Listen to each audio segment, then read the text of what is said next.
Cette création est née après un long moment de doute sur quoi faire, que faire, parler de quoi, sous quelle forme.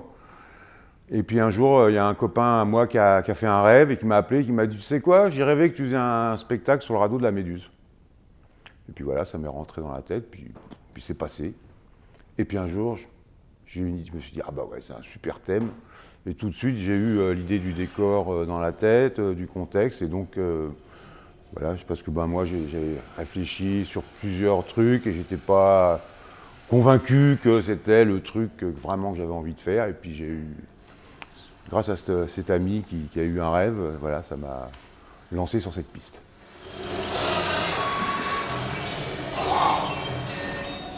J'ai trouvé que le radeau de la Méduse était une belle métaphore sur l'échouage d'un monde, puisque ce tableau, quand il a été fait, il a été censuré par les pouvoirs publics parce qu'ils remettaient ça à l'ordre du jour dans l'information publique, puisque les politiques avaient essayé de camoufler cette histoire parce que c'était quand même un grand scandale.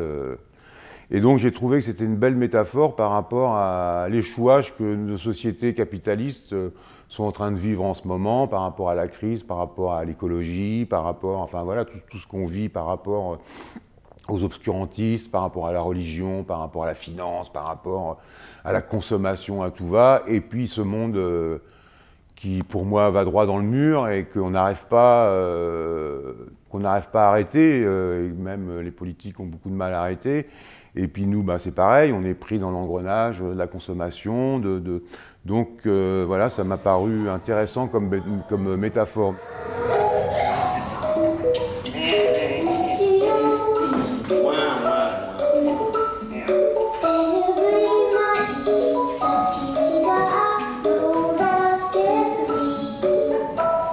On a commencé à travailler sur tout ce que représente, pas forcément les riches, mais tous les grands de ce monde qui dirigent le monde, donc qui ne sont pas riches, mais qui sont super over-riches, et qui, en fin de compte, emmènent notre monde vers la catastrophe. Donc on a eu envie de traiter ça à travers une soirée mondaine, mais en trouvant un décalage tout de suite. C'est pour ça qu'on s'est beaucoup inspiré des personnages de Fellini, dans Casanova, dans le décalage de ces personnages, qui sont déjà sur une autre...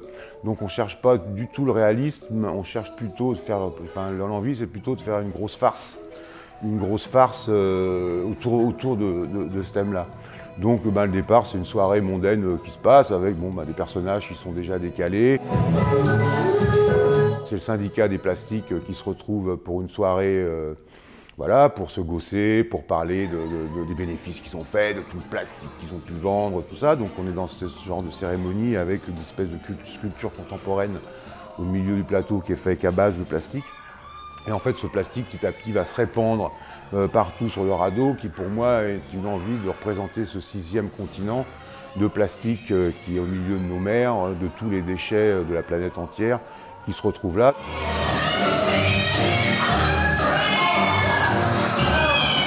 Et puis il y a toute une évolution pour arriver jusqu'au moment où il y a ce naufrage qui arrive dans le spectacle par donc ce radeau qui commence à bouger.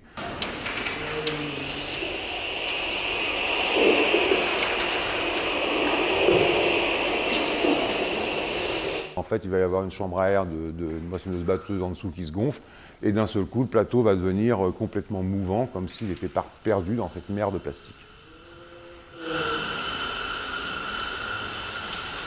Comme ce radeau, il est au milieu d'une infinité immense, pour moi, le public, c'est l'infini, c'est la mer, donc c'est un spectacle où les gens sont tout autour. C'est un spectacle qu'on va jouer la nuit aussi, parce que je trouve que la nuit, ça va plus isoler ce radeau dans une solitude que si on est en plein jour avec plein d'immeubles à côté, donc ça va être un spectacle de soir aussi. Pour l'écriture, c'est un peu un mix de tout, c'est-à-dire que je travaille en amont avec Nicolas Quillard sur, moi j'arrive avec mon idée, ce que j'ai envie de faire, puis après ça avec Nico, on travaille, on réfléchit à la forme, l'esthétique, enfin on fait tout un travail en amont voilà, pour arriver avec de la matière.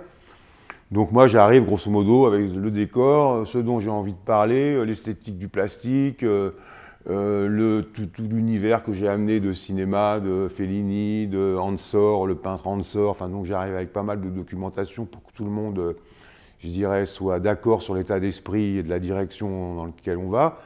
Et puis après ça, on cherche ensemble, on travaille ensemble. Moi, je fais la direction d'acteur. Tiens, on pourrait faire ça. On fait des tentatives.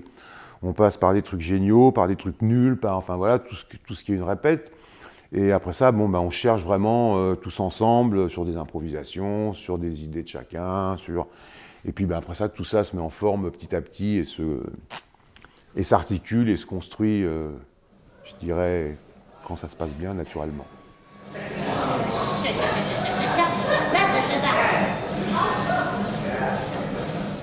Par rapport à la musicalité du spectacle, déjà les comédiens ils ont fait tout un travail sur une recherche de langage, mais je ne voulais pas que ce soit du gros blot, donc ce n'est qu'un langage à base de sons.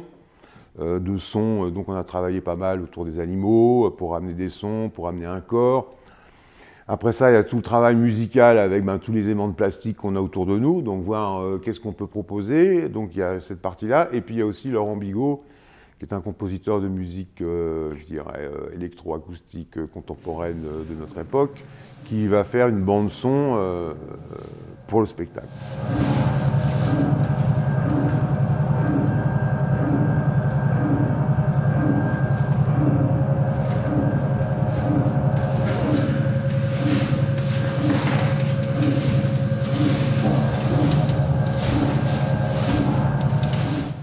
C'est sûr que le fait que la scène devient mouvante, ça implique une chorégraphie, ça implique un équilibre, ça implique des placements, ça implique arriver à faire marcher ce bateau de fortune. Donc on a pas mal passé de temps à comment gérer ce truc-là, comment se déplacer, comment que ce bateau soit toujours en train de voguer. Donc là, pour l'instant, on a fait tout un travail surtout de maîtrise du jouet, voir comment on pouvait faire des scènes là-dessus sans que le truc il bascule de droite, de gauche, c'est-à-dire qu'il garde sa souplesse de l'eau.